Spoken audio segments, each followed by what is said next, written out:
What's up, YouTube? Steven with Steven and Tosh. And today I'm going to do a cigar review. And I kind of backed off from doing these simply because there are other people doing them. And quite frankly, they do it better than I do. So, and I was getting what I wanted from them. So I felt no need to do my own. But if you've read or watched some of my other ones, you'll see, like I've said in those, that I really have a problem tasting certain things in certain cigars. Well, this is the first cigar I've had where I actually got some flavors out of it. Now, whether it was just a particular cigar, the time of day, what I was drinking with it, I don't know. So this is my second time with this cigar. After I had that one, I thought, well, I have to try this again because I really enjoyed that one. So we do it a second time. This is the Southern Draw Cedrus in Lancero.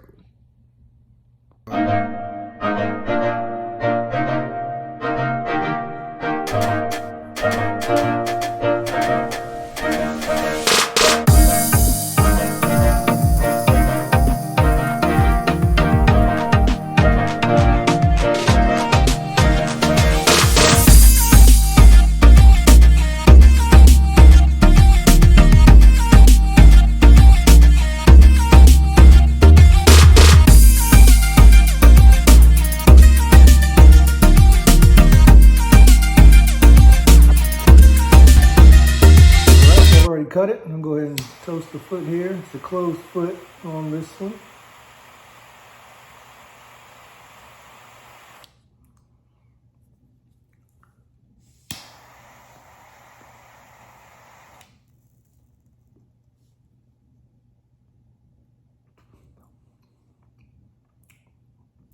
So, very thick smoke.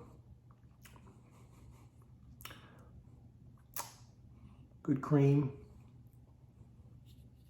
Kind of what I remember from when I got it the other day. I actually got it from a brick and mortar in Arizona. And I really just grabbed it because it was a Lancero, and I like Lanceros. I like the way they fit. I like that they're longer. So even though they burn usually quicker, they last long enough because of their length. But and I know there's been, I guess, some Lanceros can be difficult to roll, and therefore you can have stiff draws on them, or tough draws, tight draws. But I've yet to have that problem yet. But in this one, no exception. It's very smooth, very easy draw.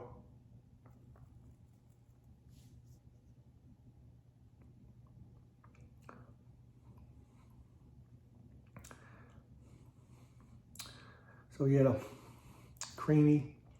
I say some nuttiness as well. On the cashew side as far as nuts go. A good smoke output, good draw. We'll keep going with it and see how it tastes.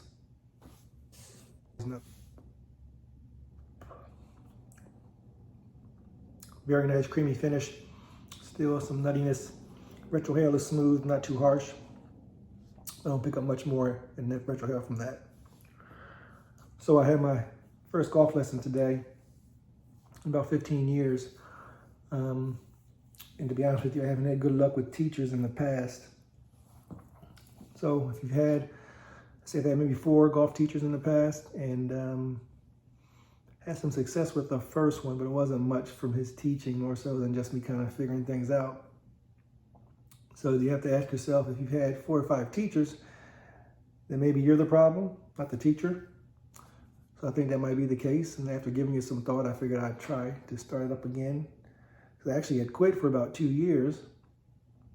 And the ironic thing was, I had shot the lowest scores I'd ever shot during that period before I quit. I was in the 70s on occasion, but always mid to low 80s.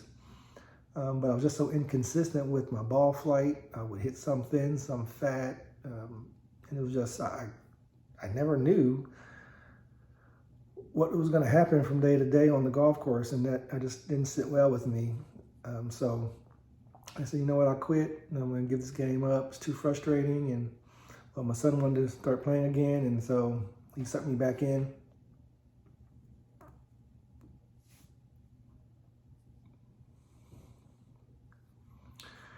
And since he did, now I'm hooked back again, and same thing as before. I get back in and same inconsistency. So I said, you know what? I'm going to try to get some lessons. I'm going to do what he says. I'm going to practice as much as I can, and I'm going to see if it changes anything. But I'm not going to give up if the results don't come in right away. I'm going to take my time. I'm going to practice, and whatever happens, happens. But I do enjoy the game enough where I don't want to give it up completely. At the same time, I want to be half decent. Don't want to be great. Don't want to be scratch. If I can shoot in the 80s, I'd be perfectly fine with that. But I would like to shoot in the 80s with some decent ball striking. If I can't score low because of my putting and chipping, that's fine. But if I can hit a decent drive and a decent approach shot, I'm happy. Whatever happens after that, yeah, I'll take it. Because I know chipping and putting takes time and practice, which I don't have, and I don't want to put into it. So we'll see if I can figure this game out, well, as much as is possible for someone who's, one, not a pro golfer, and two, don't have time to put in.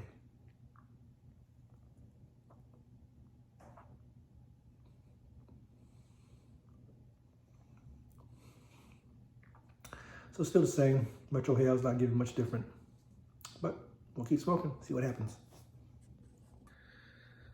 So we're getting down there a ways. Not much has changed. Still creamy finish more so. I get a lot of cream at the finish, and that nuttiness comes in the finish. Not much in the way of spice or pepper at all.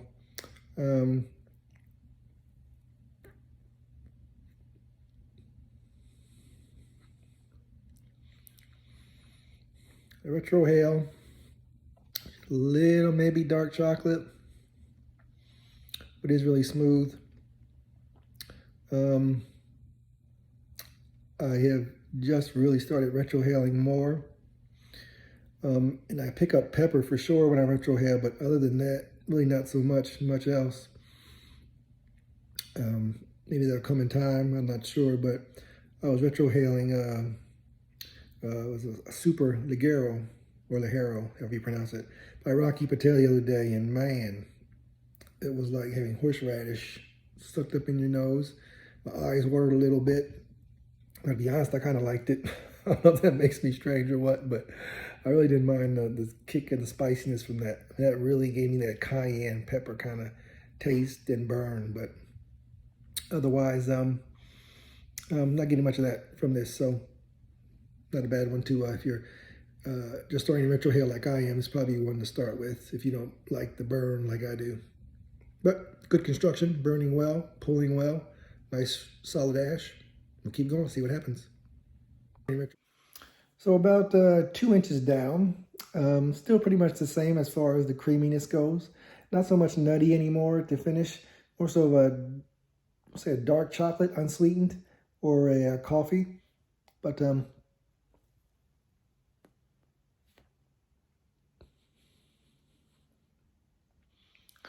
as far as those, excuse me, as far as those quintessential like tobacco flavors, not getting much of that. It seems pretty mild in that respect. So I would say, when I think tobacco, I think of when they say black coffee, unsweetened chocolate. That's kind of one side of it. Then you say wood, leather, earth. That's tobacco to me. So, to me anyway, all cigars have the leather, the wood, the earth. When you get some of the chocolate, when you get the coffee, when you get the floral, mineral, those are things that really, to me, I don't consider tobacco. So when I say tobacco, or someone says earthy, I'm thinking tobacco. When they say leather, wood, I'm thinking tobacco. So I don't get much of that in this. It's more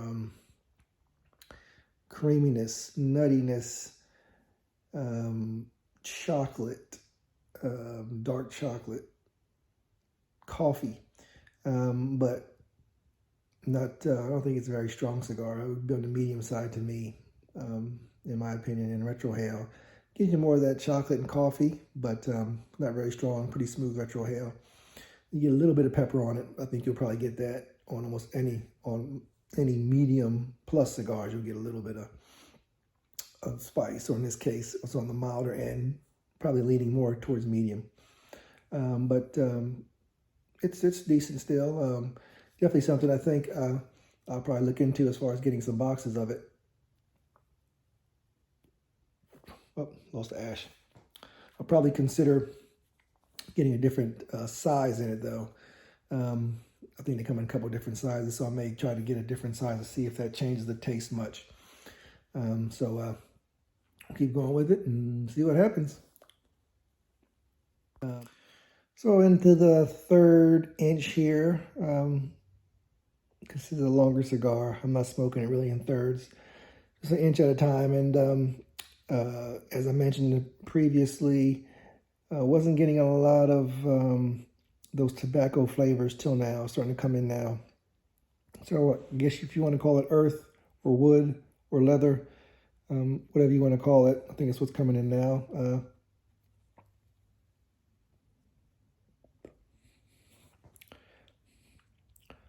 Creaminess is still there.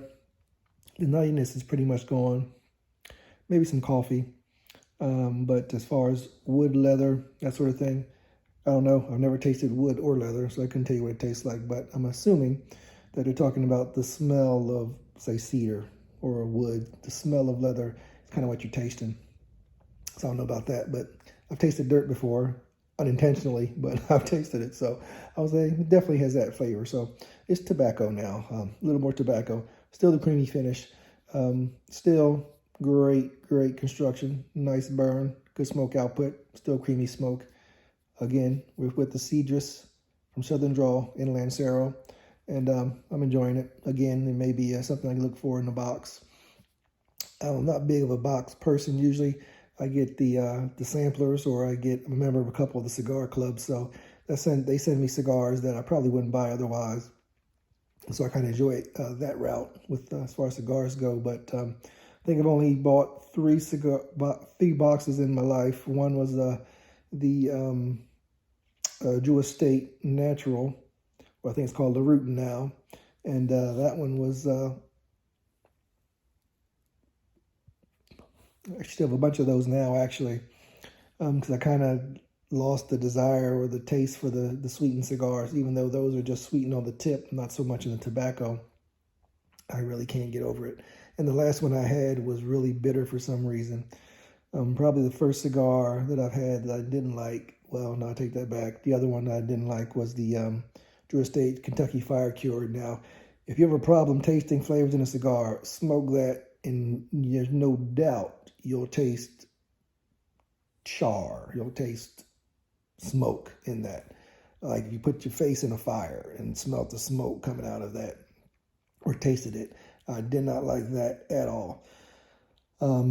So that was one box that I bought. The second box was Opus X, the Lost City. And I bought those strictly because they were Opus X. So they're supposed to be amazing cigars. And they're not bad. So I have a few of those and still. And my last box was actually the Herrera Esteli Lancero from Drew Estates.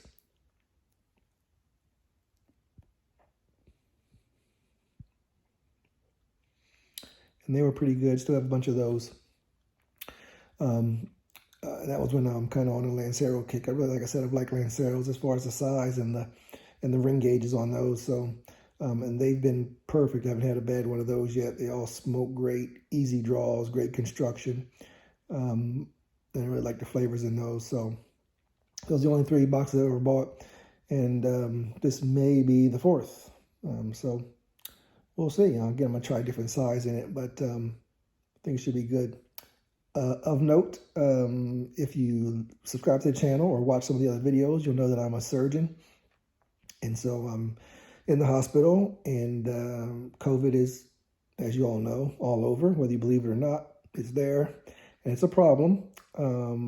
So I get my second shot tomorrow. I got my first one about 2 weeks ago today, actually, and I had no problems from it. So if you have some fears as far as the short-term effects, I had none, and I think for the most part you won't. As far as long-term effects, obviously we don't know, but we can say that for most medications we take now, you don't know really the long-term outcomes yet. But I would say to take it seriously. One of the things you don't know about the COVID, the whole problem, is that it's filling up the ICUs. Now, whether it's legit or not, I've heard people say different things. I've saw reports about different things, and I don't know. I can only tell you what I've experienced in my hospital and in this state where I'm in. And I can tell you I've really ran into the problem today having a patient that needed to be transferred to an ICU bed, but just couldn't find a bed. And we're talking out in the whole state. And it's not a COVID-related issue, but it's an issue that the patient needs ICU care. I'm talking life and death situations here, and it's difficult to get them in because all the beds are filled with COVID patients. So that's one of the consequences you don't see, you hear about, but unless you're kind of in the front line seeing it, you really don't appreciate it. So this is the first time I really had this problem, and something to think about. So if you can get the vaccine, I'd say get it. If not, then wear your mask, do your social distancing, take it seriously, because other people, other than COVID patients, are being affected by it. Something to think about. All right, we're coming to the end here, getting close to the band. The second band, actually, I took the first band off. Construction is still great, still burning well, still good output, smoke, still creamy. As I mentioned, the last inch is getting more of that tobacco flavor.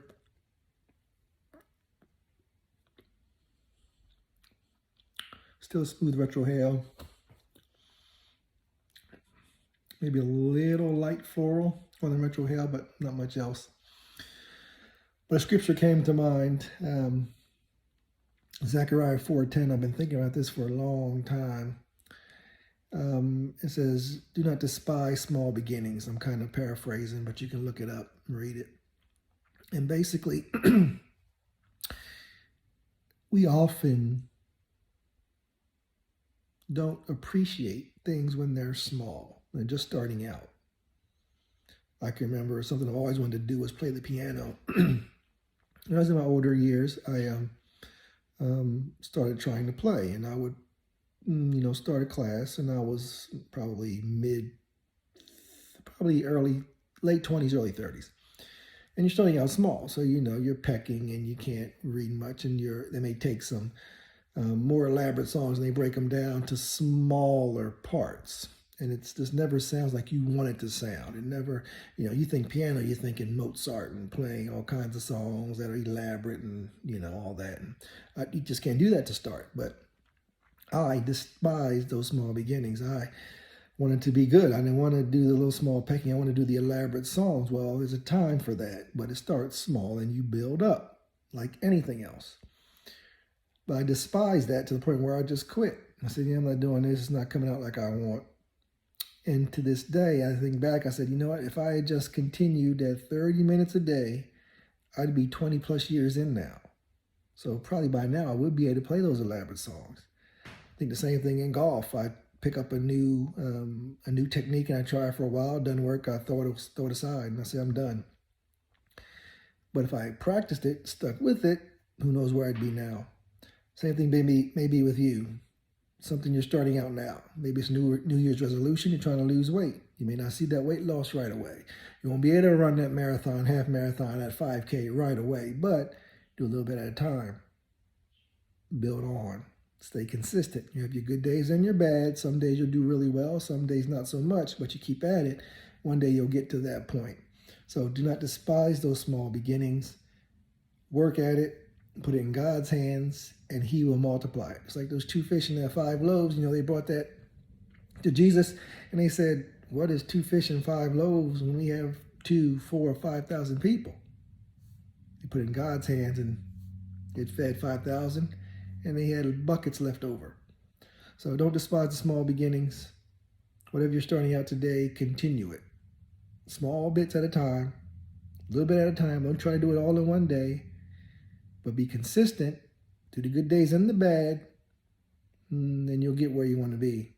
But you got to work at it. You got to do it. So that's, for me this year with golf, I'm going to give it 100%. Even when the swing doesn't seem to be working, I'm going to go to my pro, ask him what I'm doing wrong, work on it. Work on it, work on it. We're going to see in a year's time what happens. If I can keep in mind, don't despise the small beginning. So we have the Cedrus Southern Draw. Good cigar for me. Again,